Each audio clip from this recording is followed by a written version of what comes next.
Okay, here we go. Horizontal asymptotes now. We put this all together in one big curve sketching thing. Part of what you're going to have to do is you're going to have to analyze a function for vertical asymptotes. We just went through that. Set, it's got to be a rational function. Set the denominator equals 0. Solve. Okay. Here for horizontal asymptotes, the asymptotic behavior of horizontal asymptotes occur at the extreme ends of the x-axis. In other words, we need to examine, sorry?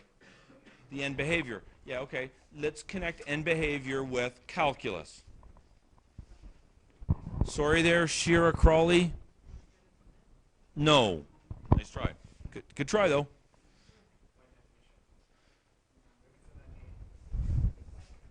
No. Yes. Okay. It's right there. It says the asymptotic behavior of horizontal asymptotes occur at the extreme ends of the x-axis. In other words, we need to examine. Yes.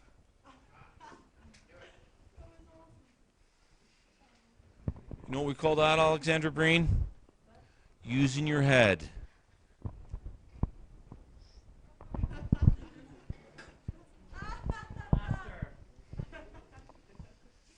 Now, oops. Okay, it doesn't matter. That's it. Okay, we're going to examine the one side. We're going to examine the limits as x approaches positive and negative infinity. Okay, so again, the instructions are the same except for instead of saying horizontal or instead of saying vertical, substituting the word horizontal. You can copy down the instructions later. I just want to show you this one example. Okay. Now, we're going to examine the limit as x approaches positive infinity of 6x plus 8 over 3x minus 5. Now, when we finish evaluating this, we are going to get what? Well, no. You see, if we get a number, really what we're trying to get is a horizontal asymptote, which is a line. So let's set this up so we get the equation of a horizontal line. Exactly. Let's set it up. Y equals. Y equals. Now, when we finish evaluating this limit, we will get the equation of the horizontal asymptote. Okay? Now, what happens if we simply substitute infinity in for x? Well, won't we get infinity over infinity? Which is 1. It's not the answer. I mean, it's not the answer. Because we could just do that for anything. And the horizontal asymptote would always be 1. So there's got to be a different method. Or we could get yes, but you're right. Or we could get -1. But that's not what we're going to do.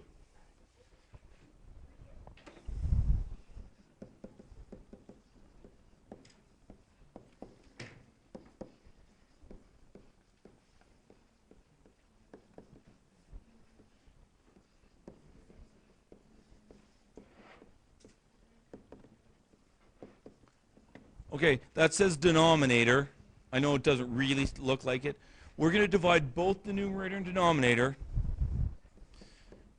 by the highest order of x from the denominator. This is what we're going to do. So in this case, the highest order of x in the denominator is simply x. If there's an x squared, we'd be divided by x squared. We're divided by the highest order in the denominator. Okay? Now, as you can appreciate, this is our first time doing this, so I'm showing all my work. 6x divided by x plus 8 divided by x.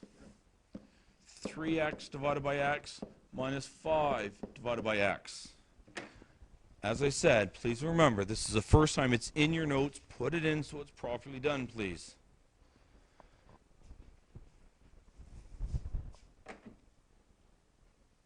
Now, Because I've divided the numerator and denominator by the same number, I am not changing the value of that fraction. Okay? I'm not changing the value of it.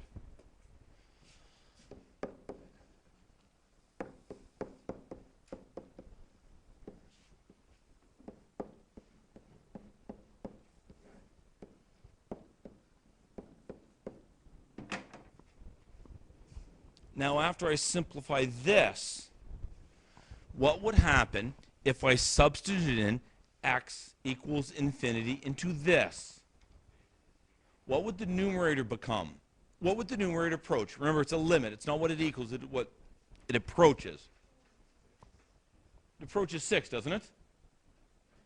Because 8 divided by 1,000,000 is a very small number.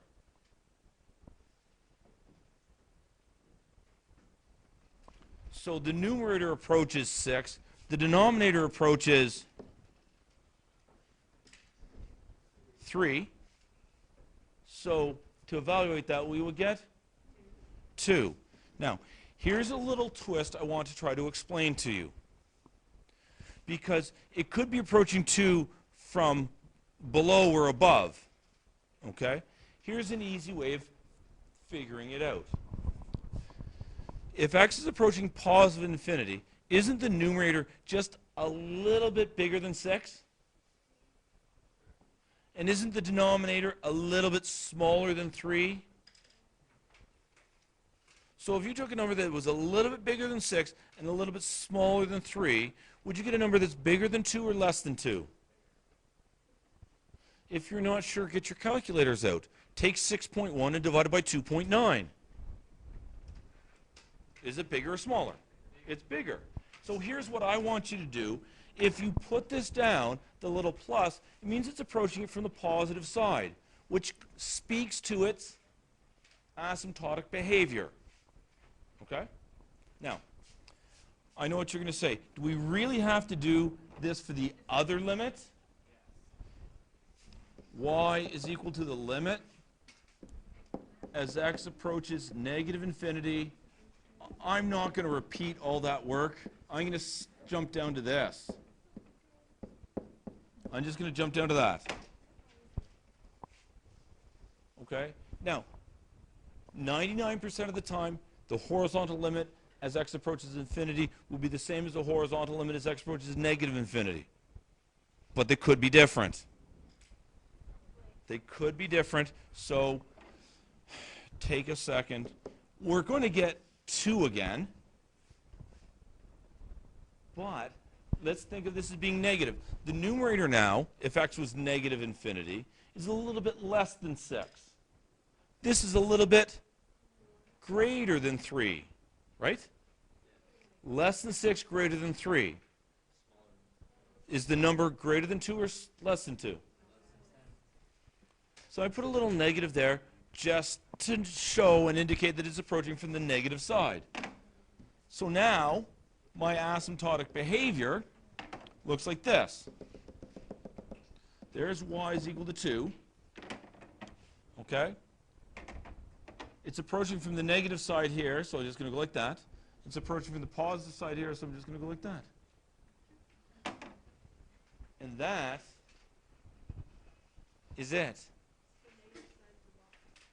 Negative side means from underneath. From the negative side of 2. Okay? So we're talking about the value of y. So the negative side is now below. When we're talking about y, the negative side is now below. Okay? And I know what you're saying. Man, we're running out of time. Can't do that. Can't do that. We're running out of time. Okay. So let me just give you the homework. Oh, come on now. There we go. We will finish off today's lesson tomorrow, I guess, before the long weekend, Friday afternoon. What would be better than horizontal asymptotes? Alibata? Horizontal asymptotes are Not very fun. fun.